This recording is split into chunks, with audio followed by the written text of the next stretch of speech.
Ramona's World by Beverly Cleary. Chapter 3. As September sunshine changed to autumn clouds, life at the Quimby's home settled into a peaceful routine. Mr. Quimby, who managed the ShopRite market, came home from work looking cheerful. Groceries had been delivered on time, no shoplifters were spotted, and no one had slipped on bits of lettuce dropped by careless produce customers. Mrs. Quimby found more time to read Moby Dick, a book with so many pages that the members of the book club, most of them mothers or women who worked outside their homes or both, had difficulty finishing it. They postponed their meeting for another month. Ramona wondered why they didn't just skip the hard parts. Roberta was a happy baby, busy enjoying her hands and feet. She could even put her toes in her mouth. So could Ramona, just barely, but no one else in the family even tried. Beasis was still filled with enthusiasm for high school. She liked all her teachers, and she had made a new friend, Abby Alexander, whose real name was Abigail. At dinner time, the Quimbys heard a lot about Abby. Abby wanted to be a math teacher or a dietitian someday. Abby's mother got her contact lenses. Abby got an A on her math test. Abby this and Abby that. All of this left Ramona full of wishes. She sighed a lot and wished she had long hair like Daisy. And even though she had no need for them, she wished she had bands on her teeth. She unfolded a paper clip, held the wire in front of her mouth, and smiled at herself in the mirror to see what she would look like if she wore bands. She wished she were a better speller without having to work at it. She wished Yard Ape would pay as much attention to her in school as on the bus. But most of all, she wished there were girls her age on Klickitat Street. She wanted girls to play with. She wanted a best friend. That was why she ran all the way home from the bus stop one afternoon. She had news. A wish might be able to come true. "Guess what?" she cried as she burst through the door and found her mother folding diapers on the living room couch. They were diapers Ramona had worn, but she didn't like to think about that. Paper diapers were expensive, she knew. "What am I to guess?" Mrs. Quimby was interested, but not excited. After all, she had known Ramona for 9 years. Ramona was glad Roberta was still napping, so she could have her mother all to herself. She took a deep breath and began. "Daisy Kidd, the new girl in my class I told you about, you know, the one with long hair and braces on her teeth, wants me to come home with her on the bus after school tomorrow. Her mother will bring me home after dinner." Mrs. Quimby pulled a diaper out of the jumble beside her and flapped it to shake out the wrinkles. But before she could answer, Ramona went on, "Please, please, Mother, I never get to play with a girl because there aren't any girls around here, except Willa Jean, who doesn't count because she's only in kindergarten. And besides, she's a nuisance. And Daisy is lots of fun. She's a good speller and is a really, really nice girl. So she must have really nice parents and—" Mrs. Quimby calmly folded the diapers as she interrupted. "Of course you may go, dear. I already know about Daisy's family because one of the book club members' cousins lives next door to her family and says they are fine people. Daisy's father was transferred here during the summer, and her mother works mornings as a school nurse." Obviously, the conversation of the book club was not limited to books. Somehow, Ramona felt let down. She had expected to argue, to have to persuade her mother of the niceness of Daisy and the importance of their playing together. "You could have asked Daisy to come here," Mrs. Quimby said. "Oh, I didn't think about it," admitted Ramona. "I guess because we ride different buses." Mrs. Quimby laid down the diaper she was folding to look thoughtfully at Ramona before she said, "Don't you think you should play with Susan once in a while? Oh, boy." Ramona picked at the one callus that had not peeled off since school started before she said, "Do I have to? I see her at Sunday school." Mrs. Quimby said, "You could ask her to come here, or you could go to Susan's house. Her mother was just saying the other day that you girls should get together more often." Ramona made a face. She wished grown-ups would stay out of their children's affairs. Mrs. Quimby was curious. "Don't you like Susan?" she asked. Oh boy, that's a loaded question. "Well, not really," confessed Ramona. "She's the kind of girl who gets mad, really mad, when the boys call her Snoozin' Susan.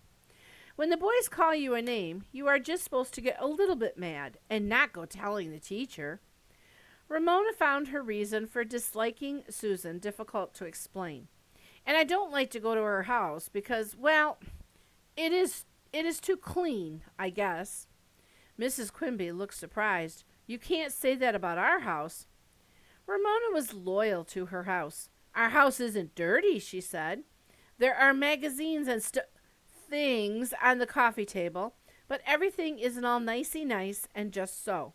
And you don't hang around talking when someone comes over. You mind your own business." "Thank you, dear." Mrs. Quimby's mouth was serious, but her eyes were smiling. "I'm glad to know." The evening could not pass fast enough for Ramona. The next afternoon she was filled with excitement as she climbed with Daisy onto the bus. After showing her permission note to the driver, the girls found seats together. And yeah, back then it was fairly easy to go to a friend's house on the school bus. Your parents just had to write a note, and then typically the principal had to approve it. And then you would show it to the bus driver, and they would bring you to your friend's house. Ramona felt as if she were about to have an adventure. Although she was familiar with the streets they rode through, somehow they seemed different when seen from someone else's school bus. "I feel like I'm really going someplace," she told Daisy. She had never been so far from home without an adult before. "You are going someplace," said Daisy. "To my house." Both girls found this funny. Daisy's house turned out to be an old 2-story house on the other side of the high school. The girls were greeted by a friendly, tail-wagging dog, a sort of collie. Daisy patted and introduced him. "This is Muttley. My brother Jeremy found him abandoned in the park." "Hi, Muttley," said Ramona. The dog seemed pleased. And there's Ramona with Daisy and the dog.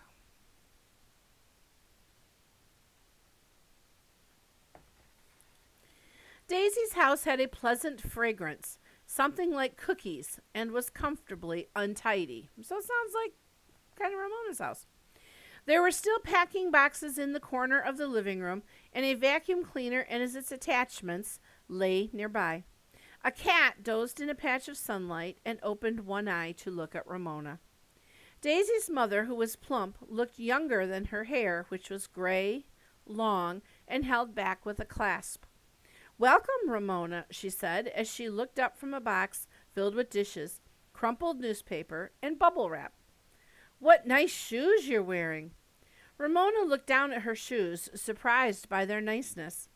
Mrs. Kidd continued, "Daisy needs new shoes, but we're not familiar with the stores around here. Where do you buy your shoes?" Ramona knew right away that she liked Mrs. Kidd. Not every mother who asked questions really wanted to know the answer. Mrs. Kidd plainly was not a person who asked children how they liked school or what they wanted to be when they grew up. "Fix yourselves a snack," she said, and pulled a platter out of a carton. "I hope I can get all these packing boxes out of living room before Daisy goes to high school." Obviously, she was a mother who knew how to mind her own business. Daisy picked up the large, limp cat that was almost too heavy for her. "This is Claude," she said. "Clawed, she spelled, not like the man's name. My brother named him Claude because he had been clawed by another cat when he found him hiding in the gutter." So it sounds like her brother brings home abandoned and hurt animals. "Dad says he hopes Jeremy never finds a wounded skunk." Ramona stroked Claude's fur. He was such a nice, comfortable cat, unlike Picky Picky, the cat the Quimbys had once had. Daisy returned him to his patch of sunshine before she led the way to the kitchen, where she found juice bars in the refrigerator. Another good sign, Ramona thought. Susan's mother provided apples or a glass of milk and graham crackers for an after-school snack.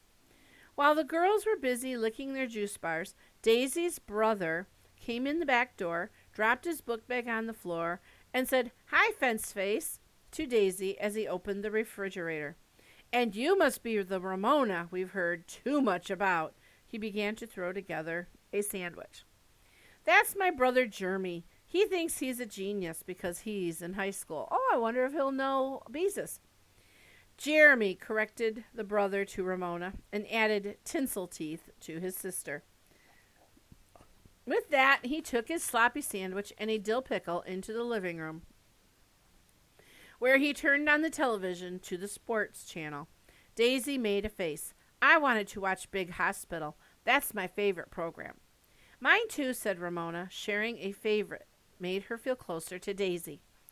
When the girls had finished their juice bars, Daisy said, "Come on, let's vacuum Claude. He loves to be vacuumed." Jeremy, who had picked up the cat, was sitting on the couch with his feet on the coffee table. Mrs. Kidd, busy unpacking boxes, did not seem to mind. Daisy seized the vacuum cleaner and pulled it toward Claude, who jumped off Jeremy's lap as if he expected it. "Here you go. Here, you do it," Daisy said, and thrust the vacuum cleaner hose at Ramona as she turned on the vacuum cleaner. "He likes the upholstery attachments. I guess you could say he's an upholstered in fur." Claude did not run, as Ramona expected, but stood bracing himself with his chin raised, as if he was enjoying the feel of the attachment Ramona was running down his back. "Some cat," said Ramona. "Here, let me have a turn," said Daisy, taking the vacuum cleaner from Ramona. Claude rolled over on his back to allow her to vacuum his soft underneath fur. Ramona was amazed. Picky would never have stood for such a thing. She said so. "Claude is a smart cat," Daisy explained. "He knows he won't have to scratch fleas if we run the vacuum cleaner over him." When she finished, Claude went back to his patch of sunshine. The girls entertained themselves by popping bubbles in the bubble wrap, while Mrs. Kidd carried cartons to the basement. Muttley went to the door and whimpered. Jeremy picked up the leash by the front door and took his dog outside. Well, there are the girls watching television, eating fruit bars. "Quick," directed Daisy, "before he gets back." She seized the remote control and switched on the television from the sports channel to Big Hospital. "Pretend we've been watching it all along." The girls settled themselves on the couch and tried to look as if they had been there for some time. When Jeremy returned, Daisy looked up from the screen and, pretending to be surprised to see her brother, said, "Oh, hi, Jeremy." "Okay, Fence Face, you win," said Jeremy, and went thumping up the stairs to his room. Muttley flattened himself, his nose on his paws in front of the television set. When Daisy was sure the coast was clear and the girls had suppressed their giggles, she went to the refrigerator for a second helping of juice bars. Ramona and Daisy contentedly licked their juice bars as they watched Handsome Doctor and Blonde Nurse and a number of other people in green pajamas save the life of a little boy who had been hit by a car while playing in the street, his weeping mother holding the ball he had been chasing, watching through a window on the swinging door. Ramona's thoughts strayed from the hospital to Daisy, her house, and her family. Everything seemed so calm and so comfortable. Even Claude and Muttley liked each other. Ramona wished she had a big brother who teased her a little bit. On the television, not quite so handsome Doctor, who was secretly married to Blonde Nurse, joined the mother to watch through the window in the swinging door, but Ramona was thinking about Daisy. Ramona had never had a girl best friend, only Howie, and now that they were in the 4th grade, they did not play together as often as they used to. Howie was always banging around with a hammer, building things. Ramona used to enjoy this too, but lately, her mother said, she was at loose ends. She was tired of pounding nails with Howie. She wasn't bored exactly. She could always find something to do, but lately something was missing from her life. She wished she were old enough to babysit like Beezus, who was busy every weekend. Now she knew what she had been missing, a best friend, a girl best friend. Big hospital, and Ramona's thoughts were interrupted by a commercial for pills to cure aches and pains, followed by another for a spray to relieve stuffy noses. Neither girl was interested. Let's be best friends. Daisy spoke suddenly, as if she had just thought of it. That's what I was thinking. Ramona, who did not usually feel shy, reached out to pet Muttley with her foot. I've been sort of lonesome, I guess you'd call it, starting a new school, confided Daisy.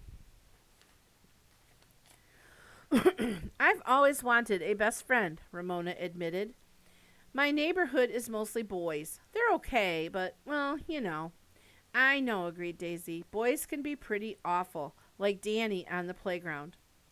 Ramona was silent. Yard Ape never did anything bad. He was just smart and lively and liked to tease. She did not know anyone, not even her best friend, to know how much she liked him. The girls watched television in contented silence. Men in green pajamas ran down the hall, wheeling a woman groaning in pain. Her faithful dog followed. Get that dog out of here, shouted Handsome Doctor. Muttley looked up, startled, saw he wasn't threatened, and laid his nose on his paws again. Ramona and Daisy smothered their giggles over Muttley's confusion. A spicy fragrance came from the kitchen. Ramona hoped it meant they would have lasagna for dinner. Lasagna would make her day perfect. She couldn't wait to tell her family all about it. Her thoughts drifted to what she would say. Daisy's mother lets her have juice bars after school. Daisy has a big brother who calls her fence face. Daisy vacuums the cat. Now Beezus wasn't the only one with a best friend to talk about. Ramona hoped she could be Daisy's best friend forever.